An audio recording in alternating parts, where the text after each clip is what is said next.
Good morning guys welcome back to my mini vlog. So जेहेतु मुझे घरे अच्छी तो मो सकालटा ऑब्वियसली लेट रे ही होउची। देन एठी राज ट्यूशन आसिकी घरे गेम खेलता फोन और पागलू ता ऊपर बसथिला। देन मुझे आम सुंदुलू को भी काढ़ी देइथिली आउ ता सହିତ खेलथिली। देन जेहेतु मु लेट रे उठी तो डायरेक्ट ब्रेकफास्ट न करिकी सीधा लंच को डेई पड़थिली आउ बहुत ही टेस्टी वाला खाइबा आज बना हेतला। ताकू खाई देकी निद तो कहले न सरे आउ। देन मु टिके एठी संध्याळे आस्थिली छात उपरकू तापर मु बाहर जाइथिली टिके दुकान जिम बोली आउ आज पागटा भी बहुत ही मस्त करथिला। एठी हम भाई भौणी बाहर जाइथिलु मार्केट आउ सेठी जाई टिके खाइबा जिंस बहुत सारा नै आस्थिलु घर को।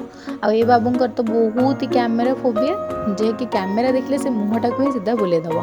देन एठी मार्केट रु फेरला बेले मम्मी कहथिले क्षीर नै के आसिया पे सो एठी गोटे दुकान रो क्यूट सा बेबी पाखरु गोटे क्षीर नै कि मु पळे आस्थिली घर को। आउ से जो टेस्टी खाइबा गुडा नै के आस्थिलु ताकू आसी घरे पूरा मस्त र सहित बसिकी पूरा एन्जॉय करी करी खाइ देथिलु। देन लास्टली मु गोटे चॉकलेट खाइ देथिली। आउ आज पे एतिकी रहिली टाटा।